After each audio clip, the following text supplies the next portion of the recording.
À l'émission d'aujourd'hui, je donne la parole à 3 invités qui en peuvent plus de recevoir des complimardes. Tu sais, là, le genre d'insultes camouflées sous des allures de beaux compliments. Madame Lavoie, Joseph et Noudi discutent ensemble de leurs émotions face à ce genre de propos et de leurs trucs pour y répondre. Parce que des fois, il n'y a pas juste l'intention qui compte.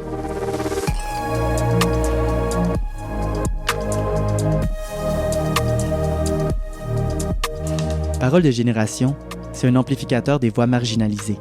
C'est un pont qui relie les jeunes, les aînés et les personnes issues de l'immigration au-delà de leurs différences. C'est un espace de dialogue audacieux pour dénoncer les injustices et trouver comment les combattre.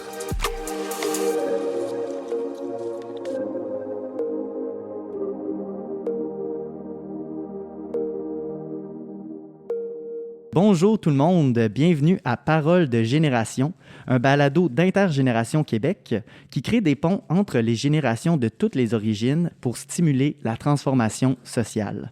Aujourd'hui à l'émission, j'ai 3 merveilleux invités que je vais inviter à se présenter sans plus tarder. Alors j'aimerais savoir dans un premier temps votre nom, votre âge si vous êtes à l'aise de le dire, vos origines et un préjugé que vous êtes plus capable d'entendre. Alors qui veut se lancer? Je m'appelle Nancy Paul, j'ai 18 ans, je suis d'origine haïtienne. Le préjugé que j'entends souvent, c'est que, comme par exemple, quand je défais mes cheveux, je les laisse à l'air, les gens disent « Ah, pour une noire, t'as des grosses, t'as beaucoup de cheveux. » Je suis comme « Ok. » Ouf, c'est un peu insultant. Ouch, ouch, ouch, ouch. On est tanné d'entendre ça, j'aime ça. Prochaine personne? Moi, je m'appelle Damas Joseph Pierre-Paul, j'ai 16 ans, puis je suis à l'école à Calixa-la-Vallée, je suis haïtien. Puis le préjugé que j'en ai marre d'entendre, c'est comme... C'est à propos des jeunes, genre, les jeunes, genre, ils sont trop petits. Même ma mère, elle me dit souvent ça, genre, je suis pas capable de gérer mon argent et tout. C'est vrai que j'ai pas autant besoin d'argent, mais quand j'ai de l'argent, je sais le gérer quand même. Je vais pas tout dépenser comme ça, genre, j'ai une mode, tout ça. D'un peu infantiliser finalement les ados, puis encore les traiter comme s'ils étaient des enfants, mais à un moment donné, en vieillissant, on est capable de prendre plus de responsabilités que des fois que ça. Les adultes osent nous en donner. Ouais. Moi, je m'appelle Denise Lavoie, j'ai 70 ans, j'habite aux habitations Pelletier. Ce que j'ai de la difficulté à entendre, c'est quand on s'adresse à moi comme si on parlait à un enfant. Comme à un moment donné, j'ai vécu quelque chose ici, puis la préposée, elle me dit « OK, je m'arrange ça, vous pouvez aller faire dodo. » Je suis capable d'aller me coucher, t'es pas obligé de me dire d'aller faire dodo, là, parce que l'eau coule dans le bain. Wow. Ça, je suis pas capable. Oui, il y a des gens, on dirait, qui pensent qu'ils sont à la garderie plutôt que dans une résidence pour personnes âgées. Ça, comment vous pouvez aller faire dodo. Ben oui, il est 4 heures du matin, c'est sûr que je vais aller dormir, je n'irai pas jouer aux cartes. Merci tout le monde de vous être présentés. Donc, je posais cette question-là parce que la thématique du balado, n'est-ce pas, c'est la discrimination, les préjugés. On veut essayer de s'éduquer puis de déconstruire un peu des choses qu'on entend trop souvent puis qu'il est temps qu'on change notre discours là-dessus. Et donc, le premier segment pour commencer l'émission, en fait, j'ai appelé ça « Qu'est-ce que ça veut dire ?» Parce qu'un truc qu'on a beaucoup parlé ensemble, c'est à quel point, quand il y avait des conflits, des disputes par rapport à ces enjeux-là, souvent, ça venait qu'au final, on n'avait pas vraiment les mêmes définitions pour les mots. On parlait d'un terme, mettons racisme, mais on n'a peut-être pas la même définition de qu'est-ce que ça veut dire. Donc, pour chaque épisode, j'ai choisi un mot et puis on va essayer de ensemble construire une petite définition pour qu'on mette ça au clair une fois pour toutes. Et le mot que j'ai choisi avec vous, c'est le mot microagression. Est-ce que vous vous souvenez un peu, ça ressemble à quoi les microagressions? Selon moi, je pense que les microagressions, c'est des petites choses, c'est des petites agressions qu'on entend, qu'on voit, mais ça va pas tellement loin que ça, genre, c'est comme à peu près ça. C'est comme quand, par exemple, on veut dire quelque chose de raciste, mais comme ça devient banal et tout, mais quand ça commence à s'accumuler, comme quand j'entends ça tout le temps, puis c'est là que ça devient problématique, c'est là qu'on pète les plombs parfois. Mm-hmm. Mm. Oui, puis c'est cette partie-là qui a la langue laisse des traces. Les gens peuvent rester ben, sur leur position. Mettons que tu te fais toujours dire la même chose, mais à un moment donné, tu risques de le croire aussi, là, tu sais. Puis c'est ça qui est dangereux, c'est de tomber dans ce patron-là, si on veut. C'est la répétition de ces trucs-là qui font qu'à un moment donné, même toi, t'es pas certain, là, si... Bon, donc, c'est-tu vrai qu'on est comme ça ou pas? Ouais, je pense qu'à 3, vous avez vraiment énuméré plusieurs choses importantes là-dedans. Puis de ce que j'entends, je le vois un peu comme... tu sais, à chaque fois, c'est comme une petite goutte d'eau dans un verre. À chaque fois, on dit « Ah, c'est pas si grave. Ah, c'est pas si grave. » Mais c'est quand ça s'accumule à un moment donné, là, le verre, il est trop plein, puis là, ça déborde. Donc, c'est pour ça que c'est important de prendre conscience de ces microagressions-là, puis de l'impact que ça peut avoir. Surtout, je pense, quand on est jeune, l'influence que ça a. Quand on entend ces choses-là, on est jeune, on est un peu crédule. Bien, c'est facile de finir par y croire, puis après ça, de les répéter. Donc merci pour vos définitions. Et justement, des microagressions, on en a nommé quelques-unes quand vous avez parlé des stéréotypes que vous n'êtes plus capable d'entendre. Ça passe aussi beaucoup par des vieilles jokes plates. Ça, on entend beaucoup, trop souvent, des blagues un peu passées date qui vont être racistes, sexistes, homophobes sur les bars, âgistes aussi. Beaucoup de blagues là-dessus. J'avais envie de commencer justement parce que je pense que l'âgisme, c'est peut-être quelque chose qu'on parle un petit peu moins, contrairement à d'autres discriminations. C'est quoi les jokes ou les commentaires âgistes que vous trouvez qui sont rendus trop banalisés, qu'on entend trop souvent puis qu'on se rend plus compte que c'est peut-être problématique? Bien, c'est comme l'exemple que je te donnais tantôt, là. On va aller faire un beau dodo. Où il arrive, ma chérie, ma belle, ben, tu sais, c'est parce que je te connais pas, là. Tu sais, pourquoi tu m'appelles ta belle, là? Tu sais? Puis ça, il y en a beaucoup, mais on dirait que les gens se rendent pas compte que... Je suis pas certaine si moi, je les appellerais ma belle, qu'ils l'accepteraient. Mais c'est des trucs comme ça où il y en a qui s'imaginent, parce qu'on demeure dans une résidence, qu'on est diminué au maximum. Oui, c'est vrai qu'il y en a qui ont des problèmes de santé, mais on n'est pas tous rendus à cette étape-là. Il y a des fois qu'on est déménagé tout simplement par mesure de sécurité, parce que c'était plus sécuritaire pour nous, mais ça ne veut pas dire qu'on est, des bébés, là, finalement. Là, on est quand même autonome, là, on bouge. Fait que finalement, d'assumer que tout le monde est rendu un peu inapte, alors que tout le monde...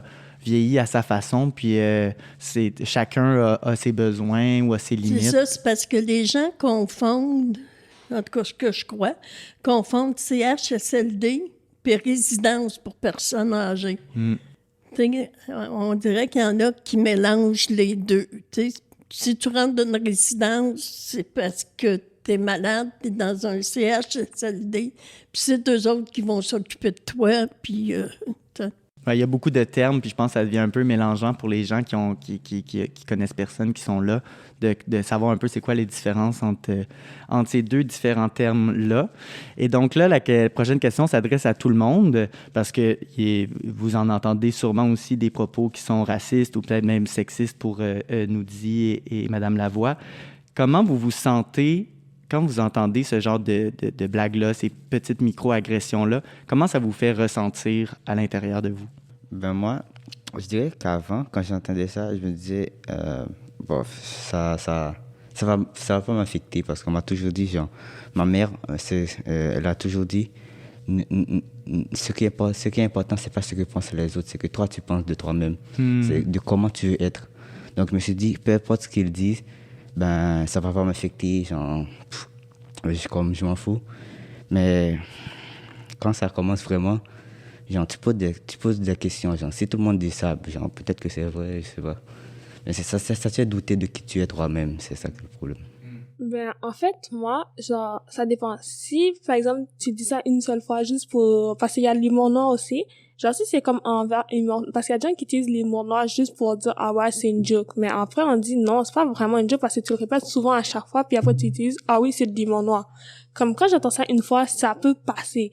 Mais 2-3 fois, là, excuse-moi, j'ai une grosse caractère, c'est sûr que c'est sûr que je m'énervais, puis des fois, ben, je peux vraiment aller loin dans mes mots. Ouais.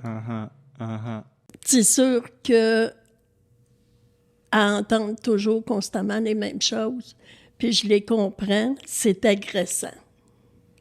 Tu sais?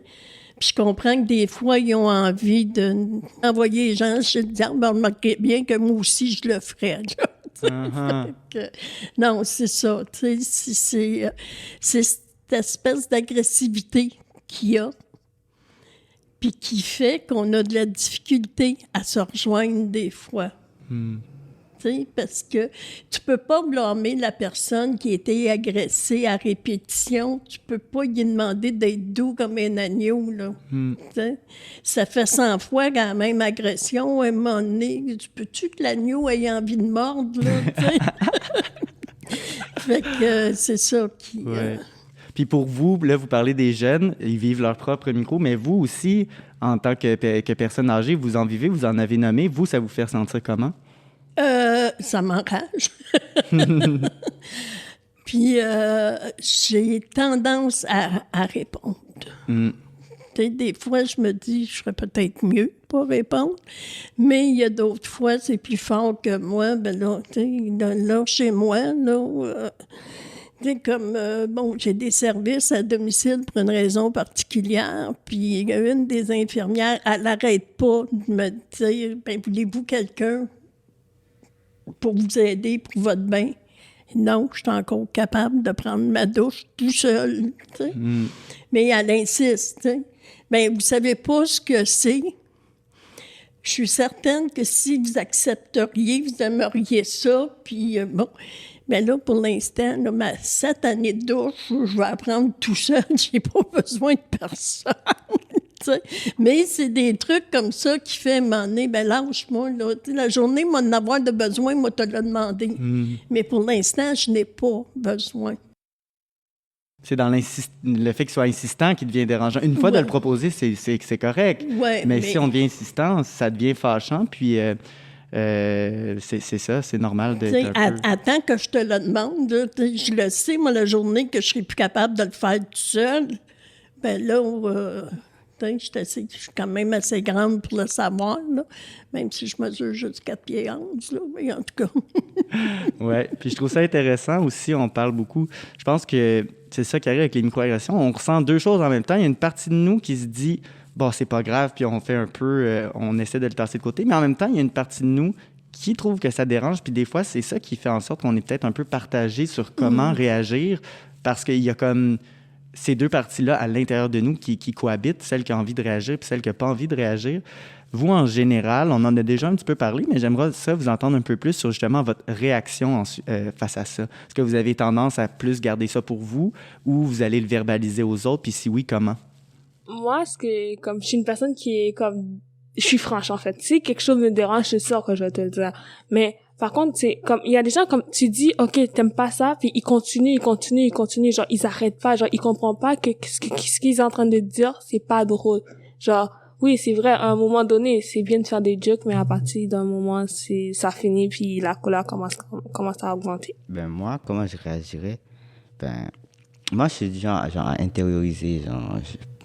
Quand ça me dérange, genre, quand ça devient vraiment trop, ben, je le dis. Mais si genre, c'est une blague et tout, ben, la première fois ou genre, la deuxième fois, ça passe. Mais genre, la troisième, je vais dire, yo, calme-toi, genre, c'est un peu raciste et tout, ou genre, c'est pas drôle. Puis, c'est... Généralement, moi, quand mes amis disent un truc comme ça, genre, après, ça passe, genre, parce qu'ils savent que si je m'énerve, ça va pas bien aller, tu vois. Mais c'est pour ça, genre... Donc, parfois, tout le temps, genre, ça se calme et tout. Puis, je laisse passer. Fait qu'il y a comme... tu laisses passer, mais quand à un moment donné, là, la limite a été franchie, tu te fâches. Puis des fois, peut-être le fait que tu te fâches pas à chaque fois, ça fait en sorte que quand tu te fâches, là, on comprend, oh, OK, là j'ai peut-être été trop loin, là, justement. Ouais. Puis aussi, je voulais rajouter quelque chose, genre, c'est pas la chose que t'entends. Des fois, il y a des choses que t'entends, tu veux dire, OK, ça va. Mais il y a des choses que quand les gens disent, c'est vraiment frustrant. Ça dépend vraiment de ce que les gens disent, qui peut te mettre en colère rapidement. Genre, si je prends un exemple, comme par exemple, Si je prends l'exemple, ah ouais, t'es belle pour un noir, t'es comme, ok, ça peut passer. Mais le fait que tu dis, ah oui, va prendre ton bain, t'es sale, ça vraiment, ça fera quelqu'un de réagir. Donc, ça dépend vraiment de ce que les gens disent qui va te pousser vraiment à aller loin. Genre, il y a des choses que tu laisses passer, mais il y a des choses que non, tu laisses pas passer. Directement sur le coup, tu te fâches. Ouais, la gravité finalement des propos aussi a un impact sur notre façon de réagir, ça c'est sûr. C'est que moi, j'ai été élevée à l'époque où on parlait pas. C'est en vieillissant que j'ai commencé à ruer des brancards, sinon. Parce que moi, j'ai été élevée, tu parlais pas. Tu sais, les gens disaient n'importe quoi, tu fermais ta boîte. Puis j'aimais pas la chicane. Fait que moi, la chicane commençait, moi, je m'en allais. Je réglais mes affaires comme ça, je foutais le camp. En vieillissant, par contre, ça a changé. Je suis moins patiente que j'ai déjà été. Ce qui fait que des fois, je m'envoie tendance à « Hey, là, ça suffit, là, respire un peu, là, ou laisse-moi respirer. Mais concernant ce que tu disais, là, t'es belle pour une noire. Là, moi, c'est le côté pour une noire que je prendrais pas. Ça me semble que je le sauterais d'en face, moi, tu sais.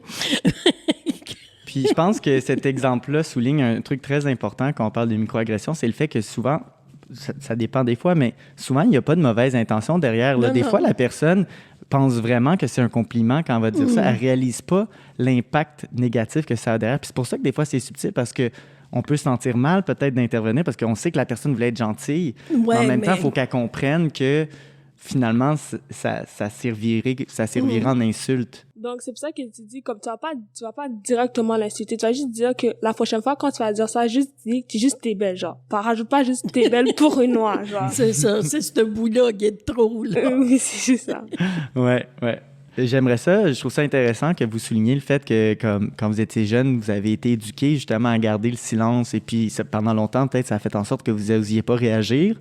Là, en vieillissant, vous prenez de la confiance, vous le dites. Puis vous, de votre côté, comment vous avez été éduqué par rapport à ces choses-là? Est-ce que c'était encouragé de parler ou on vous disait aussi que c'était mieux de ne pas réagir? Si je prends ce que Madame Lavoie disait, je suis sûre que c'est parce qu'avant, comme elle réagissait pas, c'est juste parce qu'avant, on ne permettait pas vraiment aux femmes de réagir. Genre, c'était mieux pour elle de tenir ce qu'elle avait à dire. Mais maintenant, on vit dans une société où, comme on est libre, genre, on a le droit de dire, en fait, il y a des propos qu'on dit pas aux gens, mais il y en a qu'on peut exprimer. Genre, si t'as envie de dire quelque chose à quelqu'un, puis tu sens que ça va te serrer dans le cœur, c'est mieux que tu le dis parce que, genre, va pas te faire, comme, va pas souffrir juste parce que t'avais pas osé dire quelque chose que t'avais envie de dire. C'est ça. Ben, pour moi, en fait, ça dépend. Genre, si c'est un adulte, on m'a toujours dit, genre, quand un adulte parle, genre, tu te tais. Puis quand des adultes parlent entre eux, ben... Tu pars. Tu pars. Tu restes pas. Ah ouais. Ah. Comme ne contredis pas un adulte et tout, genre... Ils ont toujours raison. Oui, les adultes ont toujours raison. Ouais. Puis là, vous en pensez quoi maintenant que vous êtes plus vieux un peu? Est-ce que vous êtes d'accord avec cette façon de penser ou... Non. C'est vrai d'une certaine façon. Genre, c'est vrai que les adultes, ils savent plus de choses que nous. Ça, c'est un fait.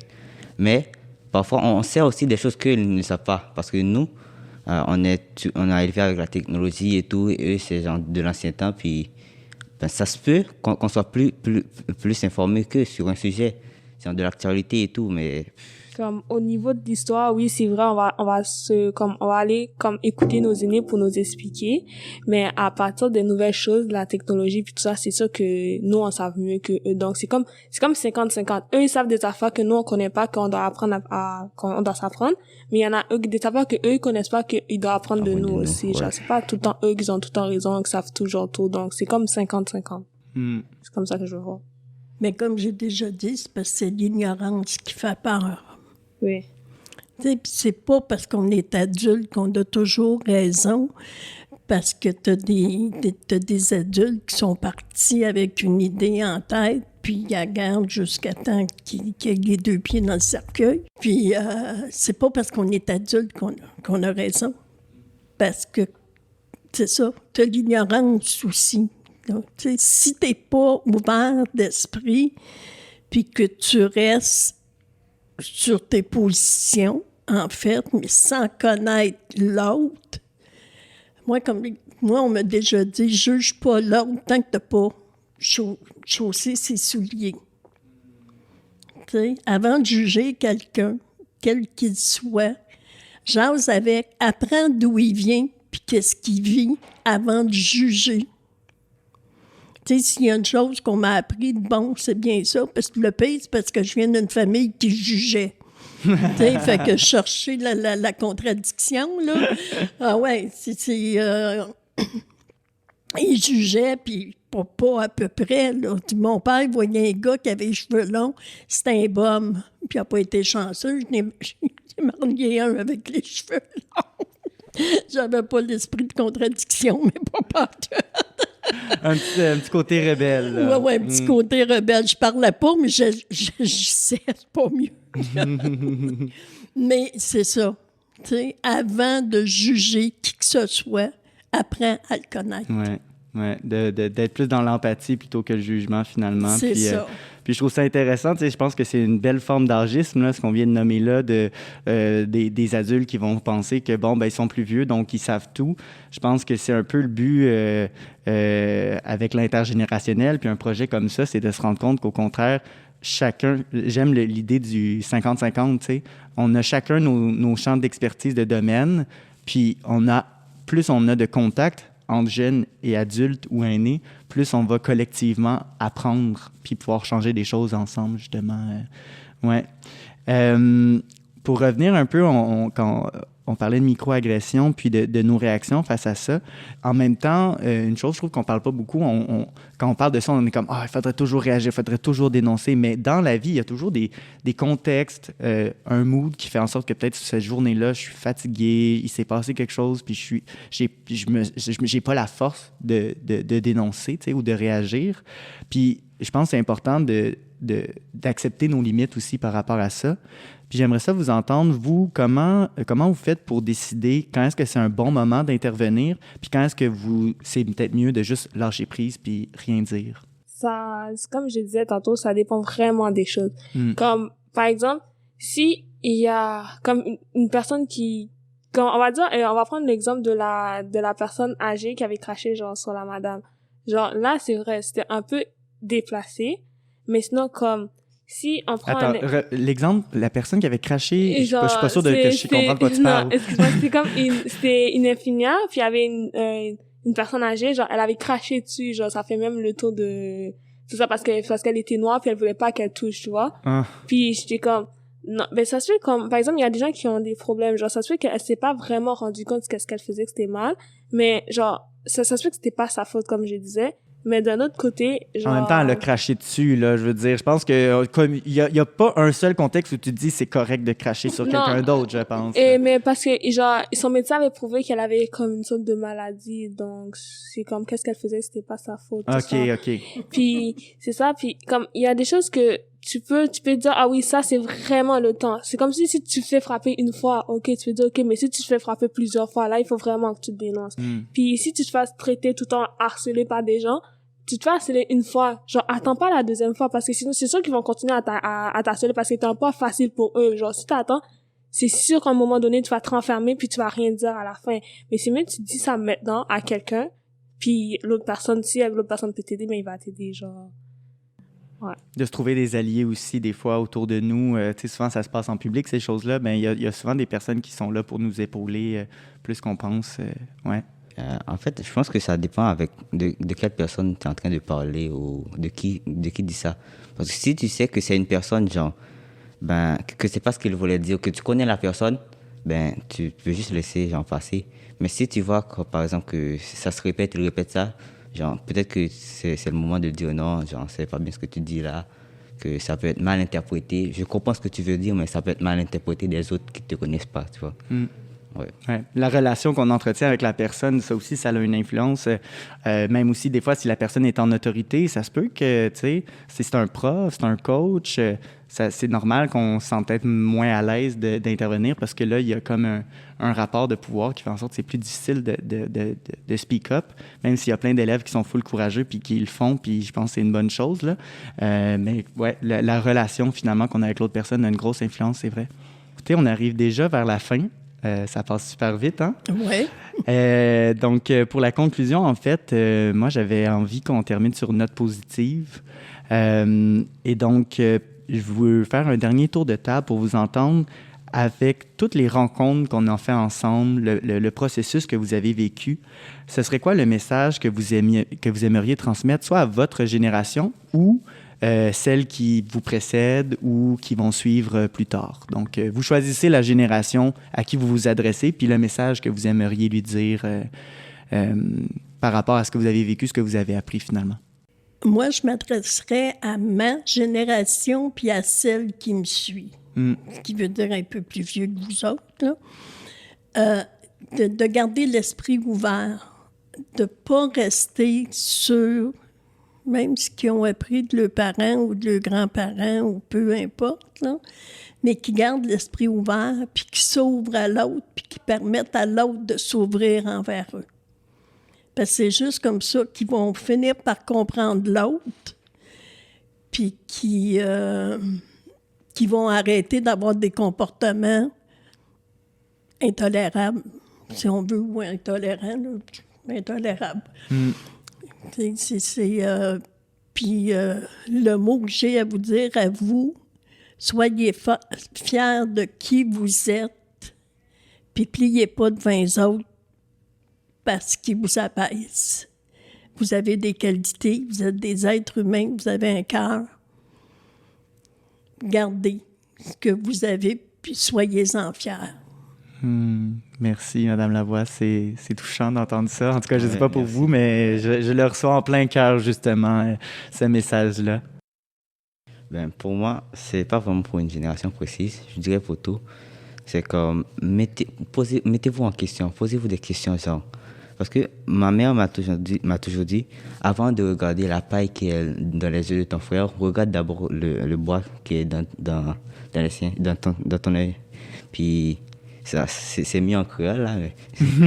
Puis, une traduction libre, là. Ouais, Donc, ouais. Attends, répète parce que je suis pas sûr d'avoir bien compris. Au lieu de regarder... Ouais, la paille qui est dans les yeux de ton prochain, regarde d'abord le bois comme le gros bout de Ou bois. la poutre que la tu as poutre dans ton œil. Ouais. OK, puis qu'est-ce que ça veut dire, cette expression-là? Ben, ça veut dire qu'avant de juger les autres, commence d'abord par t'analyser toi-même.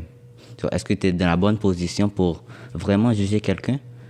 Puis en fait, c'est ça, genre. C'est juste que personne n'est parfait dans ce monde. Personne, absolument personne. C'est pour ça qu'on doit toujours se remettre en question. Si on ne se remet pas en question, on ne peut pas progresser, on ne peut pas devenir une meilleure personne si on ne connaît pas ses faiblesses et ses défauts. Et c'est normal d'avoir des défauts. Ce n'est pas toujours de convaincre les autres que c'est ton point de vue qui est le meilleur, que c'est ça qui est le mieux, parce que personne n'est parfait, puis personne ne peut porter vraiment un jugement parfait, parce qu'il y a toujours des paramètres à prendre en compte. Ouais, c'est juste ça. Merci, Joseph. En fait, moi, je dirais, c'est qu'on est tous pareils. Genre, c'est vrai qu'on n'a pas la même couleur de peau, la même, on n'est pas tous, on n'a pas la même éducation puis truc, mais on est tous pareils. Il n'y a aucune personne qui est différente. Peut-être, oui, au niveau économique, social, ça, c'est correct.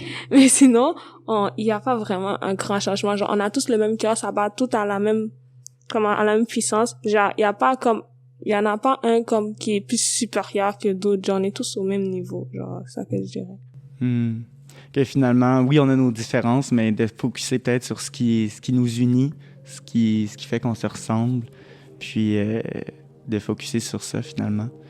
Ben merci pour tous vos mots. Vraiment, je pense que ça conclut bien la discussion. Puis si on veut essayer de changer ces choses-là, donc moi j'ai été très content d'être avec vous pour vous entendre vos voix. Puis j'espère que ce message-là va se rendre à toutes les générations qui vont nous écouter. Donc merci. Merci monsieur.